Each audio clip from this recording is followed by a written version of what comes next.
Honourable members of the House of Representatives, I'm deeply honoured that you have elected me as your Speaker. We who are elected to serve in this House are privileged to work at the very heart of our democracy.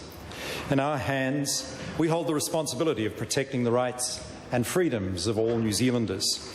As your Speaker, I commit today to upholding the privileges of this House and of its members, defending your rights and freedoms on which are built the hopes and aspirations of those we represent. Working here day after day, week after week, month after month, we can sometimes forget that our forebears paid a grave price that we might live and work in a free democracy.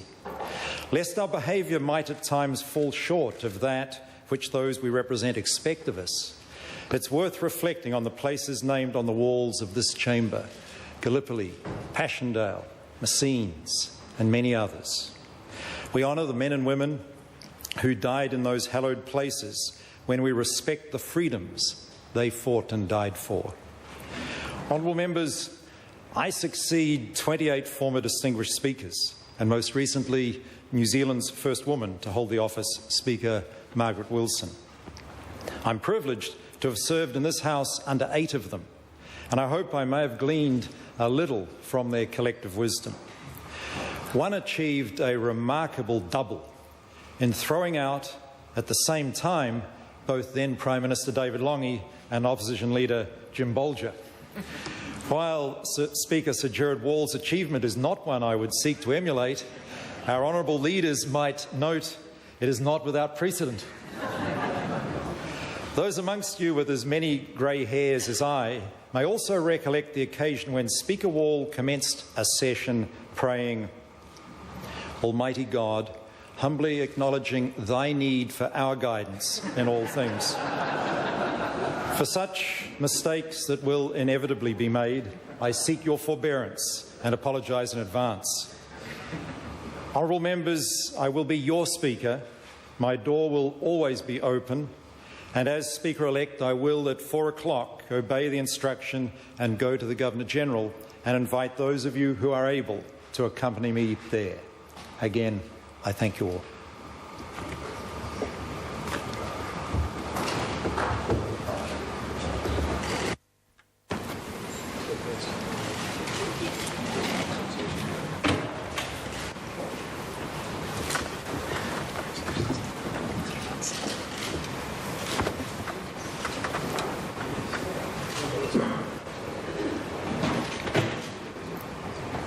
Mr. Speaker-elect. Mr. Speaker-elect, on behalf of the New Zealand Labour Party, can I congratulate you on your election today and wish you well for your tenure in your term of office, though I must say that as you came up to your seat you looked nowhere near as reluctant as your predecessors traditionally would have, knowing the fate that would befall them should they displease the executive. On this side of the House, we hope you frequently displease the executive. The office of the Speaker, as you have pointed out, is critical to the effective functioning of this House and to our democracy. I am sure that while the role of the Speaker is not an easy one, that you will do your utmost to carry out the functions and the powers of your new office in a fair and impartial way, in a way that reflects your role as Parliament's person rather than the representative of any particular party. I don't know whether this was your first and preferred role in the House, but I do know that you come to your role with extraordinary experience. I must say that those of us that remember Sir Gerard Wall are glad that you have not chosen him as your role model in your current position. I know that you will work extraordinarily hard to find the balance that you must between allowing robust debate, protecting the rights of the minority of the House and getting the business of Parliament done. In return, we as members have our responsibilities not to try your patience too far and to strive to do our best to maintain standing orders. I congratulate you once again on your election and wish you well for your term of office.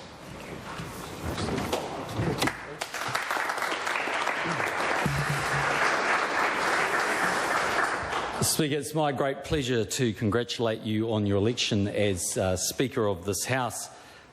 We look forward to working with you and to observing your rulings and your guidance over the next 3 years. You come to the job with 24 years of experience in this Parliament. I'm sure that you'll show all the wisdom of those years as you guide the House through what will be obviously some interesting debates and some interesting times. You come to your job unopposed, and I think that speaks volumes of a House that believes in your skills, believes in the talents that you will bring to the job, and we wish you the very best. Mr. Speaker, the Green Party is happy to add our congratulations to those of others on your election as Speaker, and we wish you well in trying to control the at times boisterous behaviour in this place. As you know, the Green Party has long expressed the view that at times behaviour in the House goes somewhat beyond what the public finds acceptable and what is conducive to good debate. We offer you our support in trying to maintain high standards of behaviour at all times, which is not to say that we're in any way opposed to robust debate, but merely to those behaviours that sometimes get in the way of good debate. As you know, we wrote to the previous Speaker, Margaret Wilson, expressing our support for her to use her office to attain those ends, along with the other MMP parties, and to make sure that in the spirit of MMP, the parties on the crossbenches are able to be heard and to hear, which is sometimes difficult from down here. So I repeat that offer of support to your office for those same ends and wish you all the best in your term. Speaker, I rise on behalf of the ACT Party to congratulate you in your new role as Speaker and to pledge you our support. You were elected unanimously. I do note why you didn't go so reluctantly to the chair. You didn't positively run, as I remember the Right Honourable Jonathan Hunt taking to the chair when he was elected. He did. The thing that we all, I believe, admire about you, sir, is that you have been a member of a parliament that has respected this place and its value in our society, and that you have been a member of parliament that have respected other people's points of view, even if you didn't share them and their right to speak out. I think it's fitting that you reminded us and the country of the enormous sacrifice that was made by our forebears so that we and future generations can stand in this House free to speak out in a free and democratic society. I wish you all the wisdom that you'll require in the coming time ahead. I have no doubt that you'll have it. Thank you. Kai te manu kōrero o te whare nei, te māngai o te whare tēnei o e mihi atu mō mātou o te pāti Māori kia koe i tēnei wā.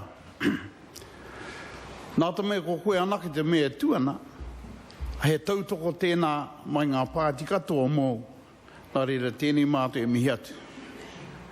Ka huki aku mahara ki te wā koe te minita mātaurang, mō ngā kura i te wā o te kāwanatawa nahi nara i te rawa.